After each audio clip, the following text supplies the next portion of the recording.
محترم ناظرین و سامعین، السلام علیکم ورحمۃ اللہ تعالی وبرکاتہ۔ خودی کو کر بلند اتنا کہ ہر تقدیر سے پہلے، خودی کو کر بلند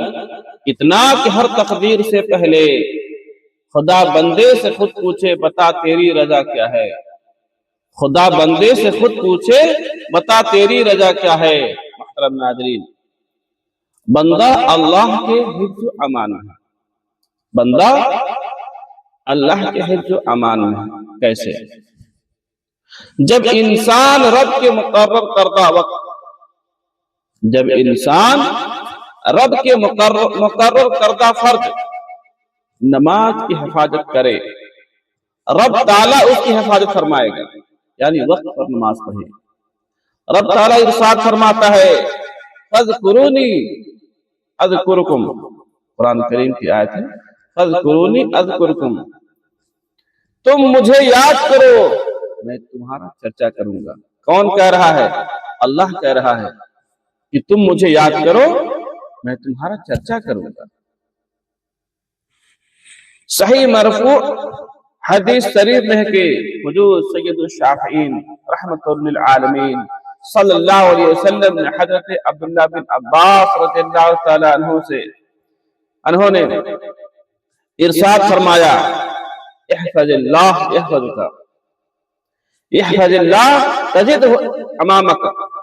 اللہ تعالیٰ کے احکام کی حفاظت کر، اللہ تعالیٰ کے احکام کی حفاظت کر، اللہ تیری حفاظت کرے گا۔ اللہ تعالیٰ کے احکام کی حفاظت کر، تو ہمیشہ اپنے سامنے پائے گا، تو ہمیشہ اسے سامنے پائے گا۔ محترم ناظرین، نماز کی برکات نمایاں اعزازات، محبوب رب العالمین، محبوب رب العزت، محسن انسانیت عز و جل صلی اللہ علیہ وسلم کا فرمان عالی شان ہے، جب بندہ اول وقت میں نماز ادا کرتا ہے، یعنی جب انسان پہلے وقت میں نماز ادا کرتا ہے تو آسمان کی طرف بلند ہو جاتی ہے اور عرش تک اس کے ساتھ ساتھ ایک نور ہوتا ہے، پھر وہ قیامت تک اس نمازی کے لیے استغفار کرتی ہے، پھر قیامت تک اس نمازی کے لیے استغفار کرتی ہے اور اسے کہتی ہے اللہ عز و جل تیری اسی طرح حفاظت فرمائے جس طرح تو نے میری حفاظت فرمائی، یعنی نماز۔ اور جب بندہ وقت گزار کر نماز پڑھتا ہے تو تاریکی میں ڈوب کر آسمان کی طرف بلند ہوتی ہے، پھر جب وہ آسمان پر پہنچ جاتی ہے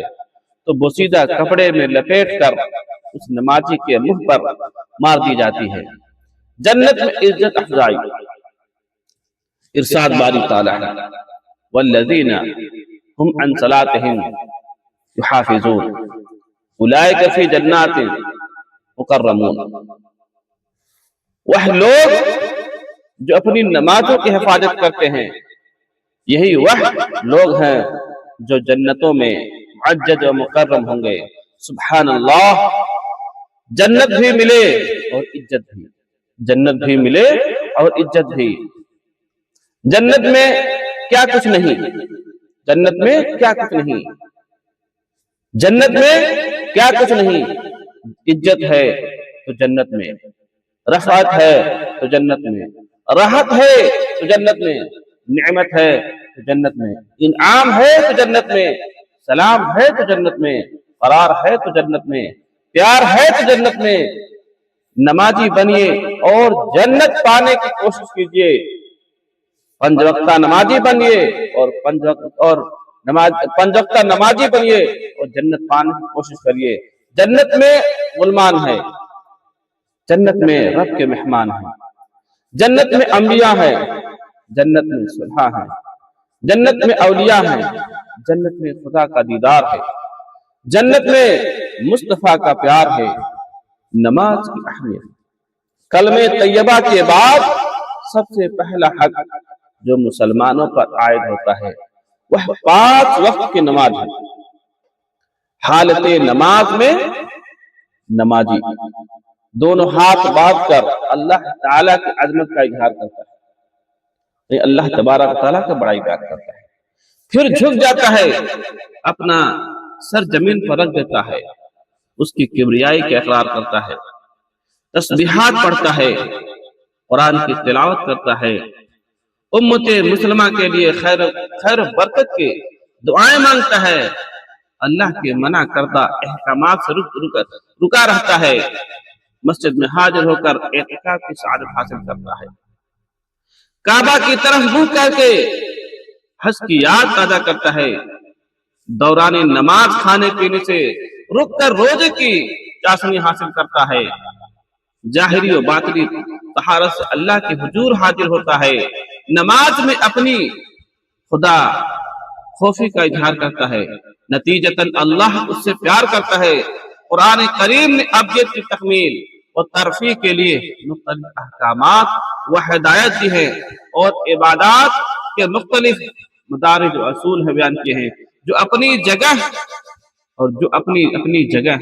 نہایت محتمم بسان ہے اور اہم ہے، لیکن ان سب سے مقدم و اہم اور ان سب کے روح رواں نماز ہے، جو سب ارکان کی ہے روح رواں وہ نماز ہے، جو سب ارکان کی ہے روح رواں وہ نماز ہے جسم حیات جاودہ وہ نماز ہے، جعلت قرۃ عین فی الصلاۃ، جعلت قرۃ عین فی الصلاۃ، فرمان رسول ہے، چشمان رسول کی ہے ٹھنڈک جہاں وہ نماز ہے، چشمان رسول کی ہے ٹھنڈک جہاں وہ نماز ہے۔ محترم ناظرین، اسٹیج کی بلندی انعام کی عظمت، اسٹیج کی بلندی انعام کی عظمت، باقی سارے احکام و فرائض بجریے وہی آسمان سے زمین کو اتارے گئے، خواہ وہ حج ہو، زکوٰۃ ہو یا روزہ، مگر جب نماز کی باری آئی تو اللہ تعالی نے اپنے محبوب کو شرع عرش بلایا اور حجر اقدس کی بلندیوں میں نماز کو بطور تحفہ عطا کیا۔ حکومت کسی شخص کو کوئی تغمہ یا ایوارڈ دے تو جتنا اہم انعام یعنی ریوارڈ اس کے لیے اتنی بلند اسٹیج قائم کی جاتی ہے، عام سا تحفہ ہو، محلے کی اسٹیج پر بھی سجائی جاتی ہے اور وہاں تغمہ یعنی میڈل دیا جاتا ہے، اس سے ہم بات ہو تو شہر کی سطح پر اہتمام ہوتا ہے، سارے شہر کے لوگ بلائے جاتے ہیں اور اس سے بھی اہم تر انعام ہو تو پورے ملک کے اہم ترین مقام پر اسٹیج سجتی ہے اور وہاں بلا کر انعام دیا جاتا ہے۔ اللہ تعالیٰ نے نماز کا تحفہ دینا تھا تو اپنے محبوب کو اب سے بلند کر لامقام پر بلایا اور عظمت کی انتہا پر پہنچا کر تحفہ نماز عطا فرمایا۔ علماء کرام فرماتے ہیں قرآن میں غور کیا جائے تو نماز کے لیے وارد ہونے والے وامر نہیں، تحریجات، فضائل اور خود لفظ صلاۃ کا ذکر 98 مرتبہ قرآن میں آیا ہے، یعنی اللہ نے مجموعی طور پر 98 مرتبہ نماز کی طرف ہمیں رغبت دلائی اور اتنا زور کسی اور حکم پر نہیں دیا۔ حکم خدا رسول دا، دل تمہیں کر قبول، اللہ اور رسول حکم دا نہ کر عدول۔ السلام علیکم ورحمۃ اللہ تعالی وبرکاتہ۔